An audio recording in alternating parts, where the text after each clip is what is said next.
আসসালামু আলাইকুম। আজকের ভিডিওটা খুব সম্ভবত বেশ ইন্টারেস্টিং হবে, কারণ আজকে আমি মূলত এমন একটা ওয়েবসাইট রিভিউ করতে যাচ্ছি যেটা আপনাদের আসলে ping test, ping measurement, whois, IP location সহ আরও অনেকগুলো ইম্পর্টেন্ট টাস্ক, এমনকি আপনারা যদি চান যে ইউটিউব চ্যানেলকে এসইও করবেন সেটাও পারবেন। এটা ছাড়াও কিন্তু এই ধরনের ওয়েবসাইট আরও আছে, বাট সেগুলো দেখবেন যে বেশ খানিকটা হেজিবিজি থাকে বা গোলমেলে থাকে, অপশনগুলো ঠিকমতো খুঁজে পাওয়া যায় না। সেদিক থেকে এই সাইটটা কিন্তু বেশ ইজি টু আন্ডারস্ট্যান্ড, ভিজুয়ালিও বেশ সাজানো গোছানো আমার কাছে মনে হয়েছে। তবে এই সাইটটা এখন পর্যন্ত কিন্তু আন্ডার ডেভেলপমেন্ট আছে। আমি যতটুকু খোঁজ খবর নিয়ে জানছি, তারা হয়তো 2-1 মাসের মধ্যে তাদের সম্পূর্ণ কাজগুলো শেষ করে ফেলতে পারবে। তাদের কাজ বেসিক্যালি এখনও শেষ হয় নাই, আরও বিভিন্ন ধরনের অপশন তারা যুক্ত করবে বলে আমাকে জানাইছে। যাই হোক, ডেস্কটপ এবং মোবাইল দুই ধরনের ডিভাইস দিয়ে আপনারা কিন্তু এটাকে চালাইতে পারবেন। তো বোঝার সুবিধার জন্য আমি আপনাদেরকে আজকে ডেস্কটপ দিয়ে এই টোটাল ওয়েবসাইটটা দেখাবো। তো মূলত ওয়েবসাইটটাতে প্রবেশ করার জন্য আপনাদেরকে একটা ব্রাউজার ওপেন করতে হবে, দেন সার্চ বাটনে গিয়ে অথবা অ্যাড্রেস বারে গিয়ে টাইপ করবেন পিং মিটার। তাহলে প্রথমেই যে ওয়েবসাইটটা আসবে সেখানে আপনারা প্রবেশ করবেন। একদম প্রথমেই দেখেন ড্যাশবোর্ডে আমাদের আইপি অ্যাড্রেসটা শো করতেছে। এই যে দেখেন, এটা হচ্ছে আমাদের পাবলিক আইপি অ্যাড্রেস, এবং গুগলে গিয়ে আপনি যদি হোয়াটস মাই আইপি লিখেও সার্চ দেন এটাই আসবে। এর নিচে আপনার location, time region, area, country, আপনি কোন অপারেটিং সিস্টেম ব্যবহার করতেছেন ইত্যাদি ইত্যাদি, এরকম আরও বেশ কিছু ইনফরমেশন সে আপনাকে দেখাই দিবে। এর ঠিক নিচে দেখেন, উপর থেকে একদম নিচ পর্যন্ত এক লাইনে অনেকগুলো মেনু পেয়ে যাবেন। এদের মধ্যে প্রথমে যেটা থাকবে সেটা হচ্ছে পিং। তো পিং তো বুঝতে পারতেছেন, এটা আসলে কোনো উৎস থেকে অন্য আর একটা ডেস্টিনেশনে কোনো ডাটা প্যাকেট যদি আপনি সেন্ড করেন, তাহলে সেখান থেকে ইকো রিপ্লাই পেতে আপনার যে সময়টা লাগে ওইটারে বলে পিং টাইম। মেনলি ল্যাটেন্সি পরিমাপের ক্ষেত্রে এই পিং টাইমটাকে ব্যবহার করা হয়। এছাড়াও কোনো ডোমেইন অ্যাক্টিভ আছে কিনা সেটা বুঝতে হলেও আপনি সেখানে পিং করতে পারেন। যাই হোক, এই অপশনটাতে যদি আপনার প্রবেশ করেন, একদম উপরের দিকের এই যে সার্চ ফর, এখানে দেখেন আপনি যে কোনো ডোমেন, অর্থাৎ ধরেন যে google.com অথবা facebook.com, এ ধরনের অ্যাড্রেস লিখে পিং করাতে পারবেন। এছাড়াও আপনি চাইলে ডিরেক্ট আইপি অ্যাড্রেসটাও এখানে লিখে সেখানে পিং করতে পারবেন। তো এটা করে আপনি মূলত বুঝতে পারবেন যে ওই ওয়েবসাইটটা বা ওই প্রোগ্রামটা থেকে আপনি কী ধরনের ল্যাটেন্সি ফেস করতে পারেন। পিংয়ের নিচে দেখেন আরেকটা ইম্পর্টেন্ট অপশন আছে, সেটা হচ্ছে হুইস। এই অপশনটার মাধ্যমে আপনি যে কোনো আইপি অ্যাড্রেস বা ডোমেনের ওনার সম্পর্কে ইন ডিটেলস সব কিছু জানতে পারবেন।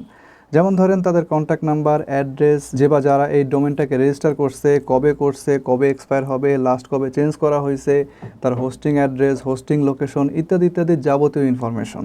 এখন কথা হচ্ছে যে এগুলো জেনে কার কী কাজ।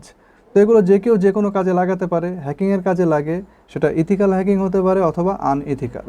এছাড়াও আপনি যদি কোনো ওয়েবসাইটের সঙ্গে নিজের কোনো স্বার্থ সংশ্লিষ্ট ব্যাপারে জড়াতে চান, তাহলে ভালো মতো খোঁজখবর নেওয়ার জন্য এই হুইসের হেল্প নিতে পারেন। তো যারা এক্সপার্ট আছেন তারা ক্যালি লিনাক্স ব্যবহার করেও এটা করতে পারবেন, আর যারা আসলে অতটা এক্সপার্ট না, অর্থাৎ আমার মতো আর কি, তারা খুব সহজে যদি বুঝতে চান তাহলে এই ওয়েবসাইটটার মাধ্যমে এই অপশন থেকে বুঝতে পারবেন।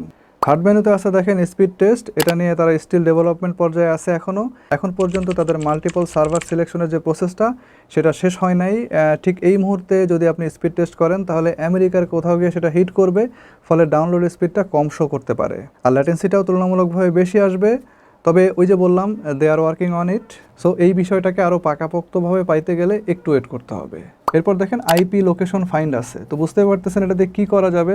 এখানে ক্লিক করলে প্রথমে আপনার নিজের আইপি লোকেশনটা দেখাবে, এরপরে আপনার পছন্দ মতো আইপি এখানে টাইপ করে দিলে সেটার এক্স্যাক্ট লোকেশন সহ আরও বিভিন্ন ধরনের ইনফরমেশন আপনাকে দেখাই দিবে। এরপরে আছে দেখেন আইপি ক্যালকুলেটর। এটা বেসিক্যালি কোনো নেটওয়ার্কের ভ্যালু ক্যালকুলেট করার জন্য কাজে লাগে। তো কোনো নেটওয়ার্কের class, IP address, subnet mask এই ক্যালকুলেশনের জন্য মূলত ব্যবহার করা হয়।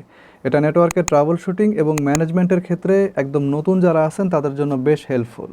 এরপরে আরও কিছু অপশন আপনারা দেখতে পাচ্ছেন, যেমন ডিএনএস লুকআপ, পোর্ট চেকার ইত্যাদি ইত্যাদি। এদের ঠিক নিচেই দেখেন দারুণ দুইটা অপশন আছে। আই থিঙ্ক এগুলো বিশেষ করে যারা ইউটিউবার আছেন তাদের বেশ কাজে লাগানোর সুযোগ আছে। যেমন দেখেন ওয়াইটি ট্যাগ জেনারেটর। ট্যাগ তো বুঝতে পারতেছেন, এটা বেশ গুরুত্বপূর্ণ এসইও এলিমেন্ট। তো ইউটিউবে পাবলিশ করা কোনো ভিডিও বেসিক্যালি সঠিক অডিয়েন্সের কাছে যাবে কি না, বা আপনার রিচটা কীরকম হবে, সেটা কিন্তু মূলত এই ট্যাগগুলোর উপরে অনেকখানি ডিপেন্ড করে। আপনার ভিডিওর যে নামটা আপনি সাজেস্ট করে রাখছেন সেটা এখানে টাইপ করে দেবেন অথবা কপি করে এনে পেস্ট করে দেবেন। যেমন ধরেন কীরকম স্ট্রিমিংয়ের জন্য কতটুকু ব্যান্ডউইথ লাগবে এই বিষয়ে আমার যে ভিডিওটা আছে তার টাইটেলটা আমি এখানে কপি করে দিচ্ছি।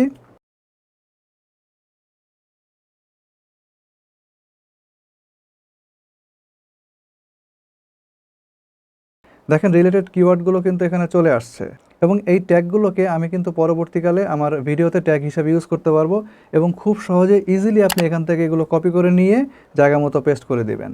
আর নেক্সট যে জিনিসটা আমার কাছে সবচাইতে ইন্টারেস্টিং লাগছে সেটা হচ্ছে আপনি এই বক্সের মধ্যে আপনার নিজের বা অন্য যে কারো যদি ইউআরএল পেস্ট করে দেন, তাহলে সেই ভিডিওর থাম্বনেলটা চলে আসবে। শুধু আসবেই না, আপনি চাইলে এখান থেকে সেটাকে 1280x720 অর্থাৎ ফুল রেজুলেশনে কিন্তু ডাউনলোডও করতে পারবেন।